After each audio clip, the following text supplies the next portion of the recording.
ততটাই প্রতিশ্রুতি দেওয়া উচিত যতটা সুস্থভাবে একটা সরকার চালানোর জন্যে দেওয়া যেতে পারে। মিথ্যেবাদী তো ভারতীয় জনতা পার্টি তথা বাংলার শাসক তৃণমূল কংগ্রেস এবং মমতা বন্দ্যোপাধ্যায়।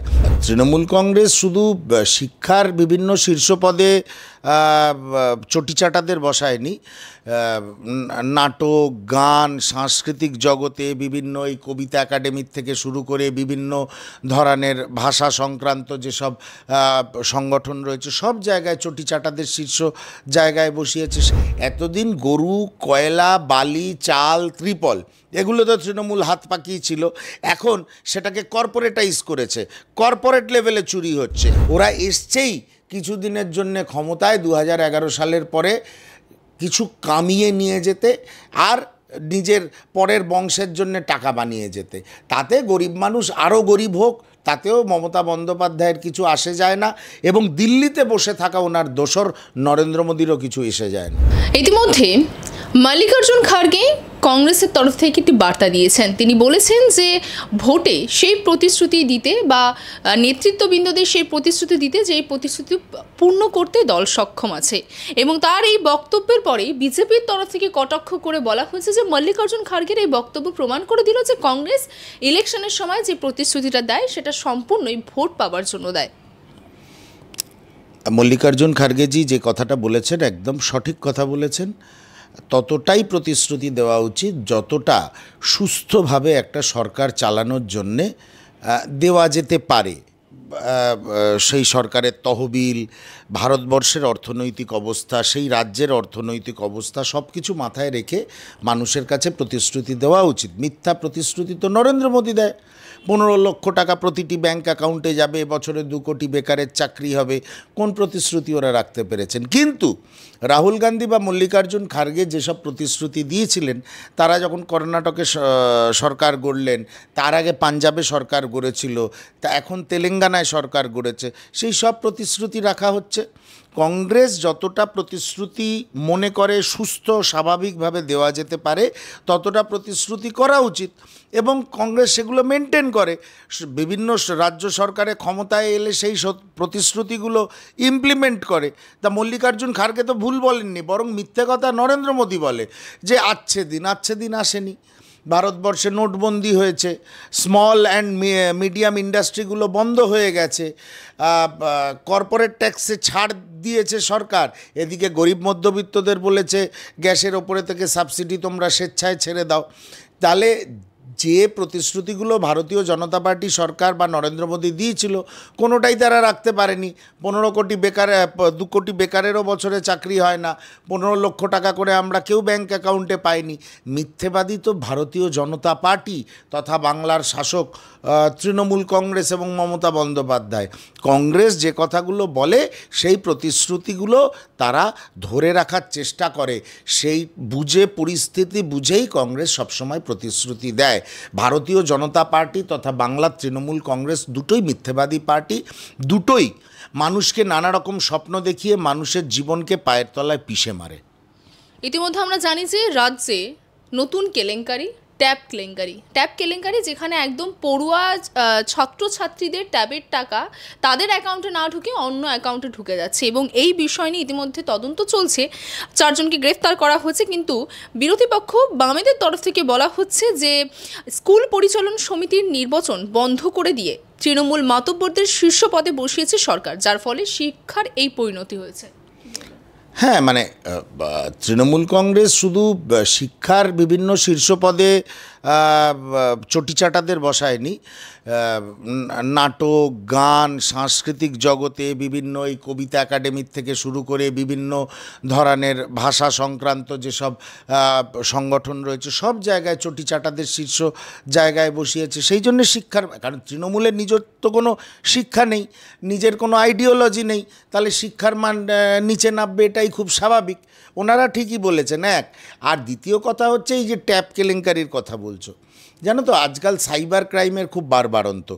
আমরা কয়েক বছর আগে শুনেছিলাম ঝাড়খণ্ড থেকে জামতারা গ্যাং বলে একটা গ্যাং সাইবার ক্রাইমে খুব হাত পাকিয়েছে এবং সারা ভারতবর্ষ জুড়ে তারা এই ধরনের হ্যাকিং করে ডিজিটাল অ্যারেস্ট শব্দটা নিশ্চয়ই শুনেছ, নতুন উঠে এসছে। ডিজিটালি কাউকে একটা ঘরের মধ্যে ফোন করে আটকে রেখে বলা আপনি অ্যাকিউজড, আপনি এখন কোথাও উঠবেন না, এত টাকা অনলাইন ট্রান্সফার করুন, তবে আপনার এগেনস্টে সব ফেরত নেওয়া হবে, অভিযোগ ফেরত নেওয়া হবে। তা এই যে সাইবার ক্রাইম, এই সব জামতারা গ্যাং টাইপের বিভিন্ন গ্যাং করে, এখন সেটা তৃণমূল গ্যাংও করছে। এই যে ট্যাপ কেলেঙ্কারি বলছো, অ্যাকাউন্ট হ্যাক হয়েছে, তাতে অন্য অ্যাকাউন্ট নাম্বার বসিয়ে টাকাগুলোকে পাস করা হয়েছে। তার মানে এতদিন গরু, কয়লা, বালি, চাল, ত্রিপল এগুলো তো তৃণমূল হাত পাকিয়েছিল, এখন সেটাকে কর্পোরেটাইজ করেছে, কর্পোরেট লেভেলে চুরি হচ্ছে, এখন ডিজিটালি ক্রাইম করছে। সাইবার ক্রাইমের মাধ্যমে মানুষের টাকা, ছাত্রদের টাকা আত্মসাৎ করছে তৃণমূলের নেতারা এবং তৃণমূলের পদলেহনকারী আমলারা, যারা বসে রয়েছে বিভিন্ন জেলার মাথায়, শিক্ষক এবং সাংস্কৃতিক বিভিন্ন সংগঠনের মাথায়। তাদের বুদ্ধি ব্যবহার করে তৃণমূল এই সাইবার ক্রাইমে নিজেদের পরিপক্ক করেছে। এতে অবাক হওয়ার কোনো কারণ নেই। এটাই তৃণমূলের রুচি, এটাই তৃণমূলের কালচার, এটাই তৃণমূলের সংস্কৃতি। শুধুমাত্র ট্যাপ কেলেঙ্কারি না, ইতিমধ্যে বিরোধী দলনেতা শুভেন্দু অধিকারী এই রাজ্যে দাবি করছেন যে স্কুল কলেজে যে সিসিটিভি ক্যামেরা বসানো হচ্ছে সেখানেও কাটমানি নিচ্ছে তৃণমূল। দেখুন, শুভেন্দু অধিকারী কি বলল তার জবাব আমি দিতে পারবো না, তবে এটা তো ঘটনা। পশ্চিমবঙ্গে এমন কোনো সেল আর পারচেজ হয় না যেখানে তুমি নিজের পাড়ায় নিজের বাড়িটা বেচতে যাও না, দেখবে তৃণমূলের ছেলেরা এসে বলবে আমাদের পোর্শনটা রেখে বাড়িটা বিক্রি করুন, আমাদের ভাগটা রেখে বাড়িটা বিক্রি করুন। তা সরকারি যে ধরনের অকশন হবে, টেন্ডার হবে, পারচেজ হবে, তাতে তৃণমূলী চোরেরা নিজেরা কাটমানি রাখবে, এটা তো খুব স্বাভাবিক ব্যাপার। তাতে সরকারের কোষাগার শূন্য হয় হোক, ওদের কিছু যায় আসে না। ওরা এসছেই কিছুদিনের জন্যে ক্ষমতায় 2011 সালের পরে কিছু কামিয়ে নিয়ে যেতে আর নিজের পরের বংশের জন্য টাকা বানিয়ে যেতে। তাতে গরিব মানুষ আরও গরিব হোক, তাতেও মমতা বন্দ্যোপাধ্যায়ের কিছু আসে যায় না, এবং দিল্লিতে বসে থাকা ওনার দোসর নরেন্দ্র মোদীরও কিছু এসে যায় না। ইতিমধ্যে বাংলাদেশে হিন্দুদের ওপর অত্যাচার হচ্ছে, সংখ্যালঘুদের ওপর অত্যাচার হচ্ছে, এবং সেই প্রেক্ষিতে আমরা দেখলাম ভোট উপনির্বাচনের প্রাককালে শুভেন্দু অধিকারী রাস্তায় হাঁটলেন। ভোট প্রাককালে শুভেন্দু অধিকারীর মুখে হিন্দু হিন্দু জব কেন?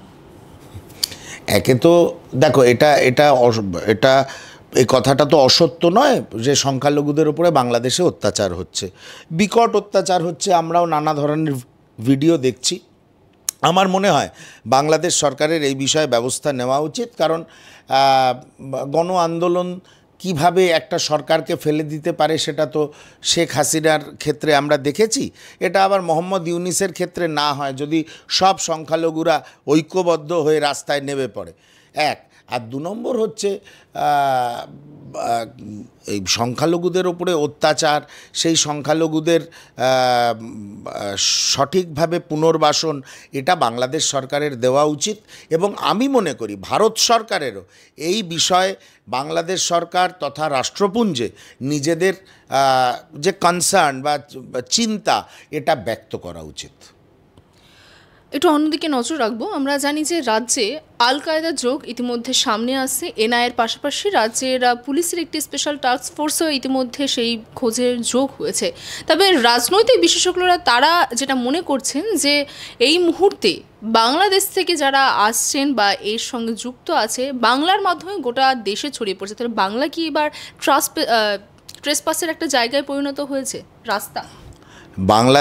পশ্চিমবঙ্গ বরাবরই রাজনৈতিক বিশ্লেষকরা বলে থাকেন বা প্রতিরক্ষা বিশেষজ্ঞরা বলে থাকেন, বা পশ্চিমবঙ্গকে চিরদিনই একটা সেফ প্যাসেজ হিসাবে উগ্রপন্থীরা ব্যবহার করেছে। এবং এখান থেকে ধরো ভিয়েতনাম, থাইল্যান্ড, বার্মা, ওই রুট হয়ে নর্থ ইস্টের যেসব উগ্রপন্থী সংগঠন কলকাতাকে ব্যবহার করেছে। বাংলাদেশের যারা উগ্রবাদী সংগঠনের সদস্য আছে তারা সেফ প্যাসেজ হিসাবে ব্যবহার করেছে। এইবার মমতা বন্দ্যোপাধ্যায়কে ভাবতে হবে, যেরকম কেন্দ্রীয় সরকারের বর্ডার সিকিউরিটি ফোর্স এর জন্যে দায়ী, তেমনি মমতা বন্দ্যোপাধ্যায়ের যে নীতি, যারাই এপারে চলে আসবে, বিশেষ করে যদি সংখ্যালঘু হয় তো কোনো কথাই নেই, ওনার ভাষায় যারা দুধেল গাই তারা এইপারে চলে আসবে, তাদের উনি আধার কার্ড ভোটার কার্ড বানিয়ে দেবেন, ভোট দেওয়ার ব্যবস্থা করে দেবেন এবং তৃণমূলের ভোটার বানাবেন তাদের। এই জিনিসটা মমতা বন্দ্যোপাধ্যায় যতদিন না বন্ধ করবে ততদিন বাংলার এর থেকে নিষ্কৃতি নেই। আর এটা যদি উনি শুধু ভোটের স্বার্থে, মমতা বন্দ্যোপাধ্যায় তো ভোট ছাড়া কিছু বোঝে না, কি করে আমাকে যেন তেন প্রকারে ক্ষমতায় টিকে থাকতে হবে, মমতা বন্দ্যোপাধ্যায় যদি এটাকে কন্ট্রোল না করেন, অচিরেই পশ্চিমবঙ্গে এখন যেরকম এই কদিন আগে বৈঠকখানায় অস্ত্র পাওয়া গেল, এই 2-3 দিন আগের কথা বলছি, অস্ত্র পাওয়া গেল, সারা কলকাতায় কেন সারা বাংলা অস্ত্রের ঢিবিতে পরিণত হবে। হয়তো হয়েও গেছে, আমরা না হয়তো মাসে আমরা একটা ইনসিডেন্ট শুনি, কিন্তু হয়তো হয়েও গেছে। ধীরে ধীরে এগুলো মানুষের চোখের সামনে ভেসে উঠবে।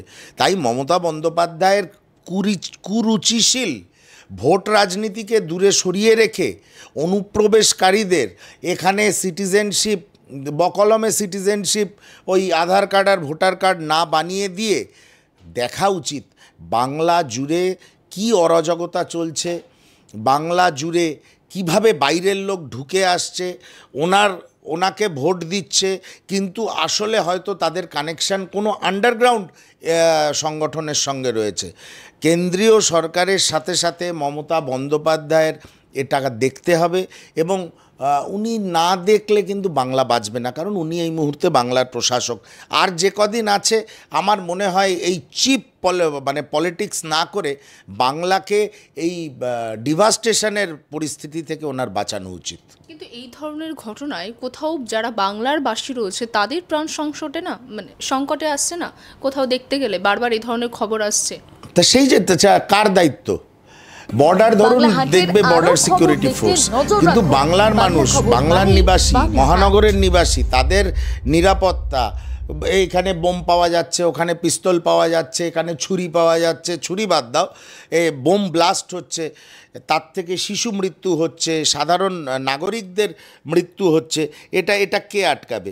মমতা বন্দ্যোপাধ্যায়ের পুলিশ প্রশাসন, সিআইডি, যেগুলো তদন্তকারী সংস্থা আছে, তা উনি যদি না পারেন, ওনার অপদার্থতা থাকে, উনি পুলিশ মন্ত্রীর পদ থেকে রেজিগনেশন দিন, অথবা কেন্দ্রীয় সরকারকে বলুন যে এনআইএর একটা অ্যাক্টিভ ব্রাঞ্চ পশ্চিমবঙ্গে থাকুক, আমি অলরেডি এটাকে ধ্বংসস্তূপে পরিণত করেছি, আর যাতে ধ্বংস না হয় মমতা বন্দ্যোপাধ্যায় গিয়ে তাহলে নরেন্দ্র মোদী বা অমিত শাহের পায়ে ধরুক, আপত্তি কোথায়? কিন্তু বাংলার মানুষকে তো বাঁচাতে হবে।